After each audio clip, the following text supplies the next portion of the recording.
तो बच्चों आज के इस वीडियो में हम डिस्कस करेंगे गेट 2026 का solution for the stream of double E and for the subject of analog. और उसके अंदर में हमारा टॉपिक जो पूछा गया है वो डायोड सर्किट के ऊपर पूछा गया ये क्वेश्चन। और ये क्वेश्चन पूछा गया था as a numerical answer type for 1 mark. तो यहाँ पे पहले क्वेश्चन को समझते हैं सिस्टमेटिक वे में, फिर आपको इसका analysis and based of detail इसका समझाएंगे। तो यहाँ पे पहले क्वेश्चन को देखते हैं क्या है। Consider the circuit shown full stop. Assume that the diode D is ideal full stop. The supply voltage Vs is equal to 325 sin 2 pi 50 t volt. L is equal to 500 microhenry and R is equal to 10 ohm full stop. The peak diode current in ampere is fill in the blanks and answer should be round off to 1 decimal places as per the question. तो यहाँ पे पहले question को देखते हैं। ये इसका circuit दिया हुआ है। तो देखिए इसमें कि यहाँ पर वोल्टेज सोर्स है, ये वोल्टेज सोर्स है, ये आइडियल डायोड है, यहाँ पर इंडक्टर है और फिर ये रेसिस्टर है। तो जैसा कि हम लोग जानते हैं कि फॉर ए आइडियल डायोड जब ये फॉरवर्ड बायस होता है, फॉरवर्ड बायस कब होता है? For the AC signal in positive half cycle it will be forward bias.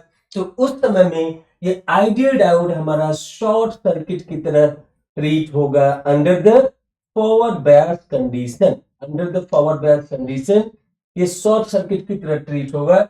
और जब हम लोग इसके नेगेटिव हाफ साइकिल की बात करेंगे तो उसमें में ये आइडियल डायोड ओपन सर्किट की तरह बिहेव करता है। अब चलते हैं थोड़ा बात करते हैं इंडक्टर के ऊपर। तो इंडक्टर का वैल्यू दिया हुआ है L is equal to 500 micro henry और यहाँ पे इसका फ्रीक्वेंसी दिया हुआ है 50 हर्ट्ज और ये इसका रेडियल फ्रीक्वेंसी क्या हो जाएगा? तो omega is equal to 2 pi f. तो 2 pi f is radian per second. यहां पर हम लोग इसके वैल्यू को डालेंगे 2 पाई इंटू एफ है हमारा 50। तो इसको जब कैलकुलेट करेंगे तो आपको मिलेगा इसका वैल्यू 314.16 रेडियन पर सेकेंड। ये इसका ओमेगा आ गया। अब जैसा कि हम लोग जानते हैं कि reactance offered by this inductor is calculated as XL is equal to omega L.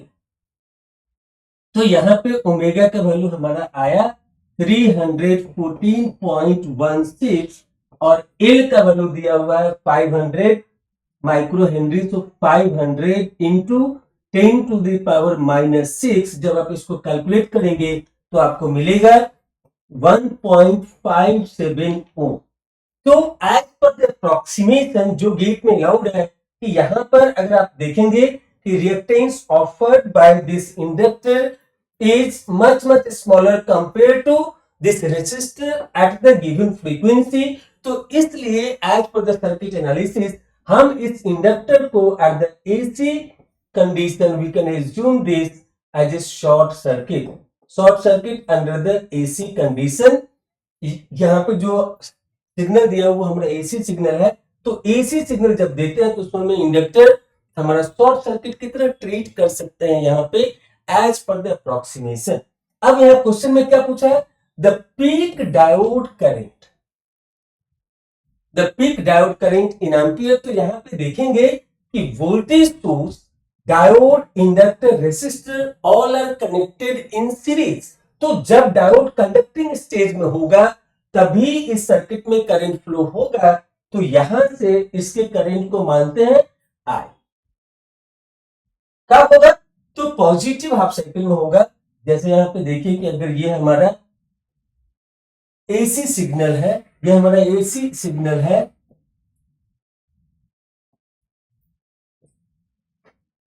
Vs, this is our Vs। तो ये positive half cycle, negative half cycle है। तो जैसे जैसे पॉजिटिव हाफ साइकिल में Vs के वैल्यू बढ़ते जाएंगे वैसे वैसे इस सर्किट में करंट, मतलब current passing through the diode is also increasing as long as Vs value is increasing. तो यहां पे हम लोग इसमें करंट इक्वेशन लिख सकते हैं एज पर द केवीएल। तो यहां पे I का वैल्यू क्या हो जाएगा? तो I का वैल्यू होगा Vs minus, for the reference we can take it here as a ground. So Vs minus 0 divided by आप चाहे तो ये एक्सेल को लेकर के और आर को लेकर के नेटवर्क में पढ़े होंगे, इम्पीडेंस आप निकाल सकते हैं। वो इम्पीडेंस का वैल्यू भी अप्रोक्सीमेटली 10 के अबाउट में आएगा, तो हम इसीलिए उसको इग्नोर कर रहे हैं। इस ये जो एक्सेल है इस वैल्यू को इग्नोर कर रहे हैं relative to this R for the best approximation. तो इसके हिसाब से हमने सिर्फ यहाँ पे आर लिया इन प्लेस ऑफ जेड। अब यहाँ पे वीएस हमारा देखिए कि ये आई जो है हमारा जैसे जैसे वीएस का वैल्यू बढ़ते जाएगा, जैसे जैसे वीएस का वैल्यू बढ़ते जाएगा वैसे वैसे ये आई का वैल्यू भी बढ़ते जाएगा, क्योंकि यहाँ पे आर तो फिक्स है 10 ओम, वो तो चेंज नहीं हो रहा है। तो क्या चेंज कर रहा है इस सर्किट में, ये फार्मूले में जो हमारा यहाँ पे आया इसमें सिर्फ वीएस का वैल्यू चेंज कर रहा है। तो वीएस का वैल्यू चेंज कर रहा है, तो उसके अकॉर्डिंगली यहाँ पे आई का वैल्यू लीनियरली वीएस के साथ चेंज करेगा।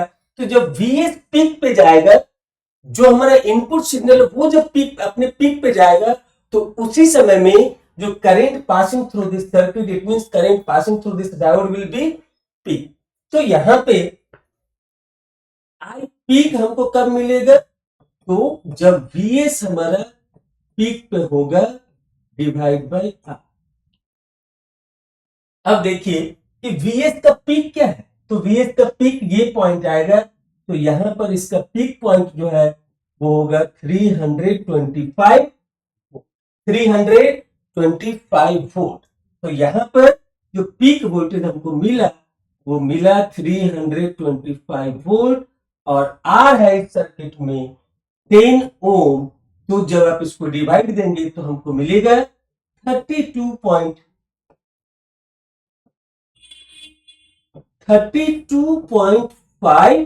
ampere volt by ohm is equal to ampere. So we got this answer here 32.5. 32.5 ampere हमको मिला, और यहाँ पे आंसर में पूछा गया round up to 1 decimal places. तो जो हमारा आंसर हुआ वो हुआ 32.5। इसका मतलब है कि यहाँ पे जो फिल इन द ब्लैंक्स वाला जगह है यहाँ पे हमारा आ जाएगा 32.5, क्योंकि यूनिट ऑलरेडी मेंशन होता है in the question itself for the numerical answer type. तो हमें कंप्यूटर के की से या फिर जो भी वहां पे सिस्टम दिया उससे सिर्फ हमें न्यूमेरिकल वैल्यूज फीड करना होता है as answer for the NET type of the question. तो हमें मिला यहाँ पे 32.5 is the final answer for this question. और यहाँ पे इसका एनालिसिस बहुत ही सिंपल है, क्योंकि पीक करंट हमको मिला सिर्फ पॉजिटिव हाफ साइकिल में। जैसे ही नेगेटिव हाफ साइकिल में हम लोग जाएंगे तो यहाँ पे क्या हो जाएगा, नेगेटिव हाफ साइकिल में ये ओपन सर्किट हो जाएगा। तो इस सर्किट में करंट हमारा ये रिवर्स बायस होगा। तो इस सर्किट में क्या होगा, करंट हमारा उस समय में 0 रहेगा, उस समय में कोई करंट नहीं मिलने वाला है। तो जब इस सर्किट में करंट फ्लो नहीं होगा तो डायोड के थ्रू भी नेगेटिव हाफ साइकिल में करंट फ्लो नहीं होगा। तो पीक करंट हमको मिलेगा सिर्फ पॉजिटिव हाफ साइकिल में। जैसे ही हमारा सोर्स वोल्टेज पीक पे आएगा उसी टाइम पे हमको पीक करंट मिल जाएगा, क्योंकि जो करंट है वो वोल्टेज के साथ डायरेक्टली इंक्रीज या डिक्रीज कर रहा है। तो इस तरीके से हमें मिला यहाँ पे 32.5। और जो गेट में दिया हुआ है आंसर, जो मास्टर की है उसमें दिया हुआ है, जो मास्टर की है उसके अकॉर्डिंगली जो दिया हुआ है तो वो है आपका 32.3 टू 32.5। अगर आपका इस बीच में 32.3 से लेकर के 32.5 तक आपका आंसर आता है, 32.3 से लोअर नहीं होना चाहिए, 32.5 से हाइयर नहीं होना चाहिए। मतलब ये दोनों नंबर इंक्लूडेड होता है। 32.3 भी अगर आया तो भी चलेगा, 32.5 आया तो भी चलेगा, इसके बीच में कोई वैल्यू आता है तो वह भी इसका राइट आंसर कंसीडर होगा। तो इस तरीके से हमें जो मिला है वो बाउंड्री वाला वैल्यू मिला 32.5। जब आप जेड को कंसीडर करेंगे तो इन बिटवीन आपका कुछ वैल्यू आएगा, तो वो भी वैलिड है, यह भी वैलिड है एज पर द अप्रोक्सीमेशन। तो इस तरीके से ये गेट की जो कमेटी होती है उन्होंने जो फाइनल आंसर की दिया उसके अकॉर्डिंगली ये वैल्यू हमने आपको दिखाया है, लेकिन ये मेरा एब्सोल्यूट वैल्यू आया as per this approximation analysis of this circuit. So final answer is 32.5. I hope you enjoyed this video, you understood this questions analysis as well. Thank you for watching this video. फिर मिलेंगे अगले video में अगले solution के साथ।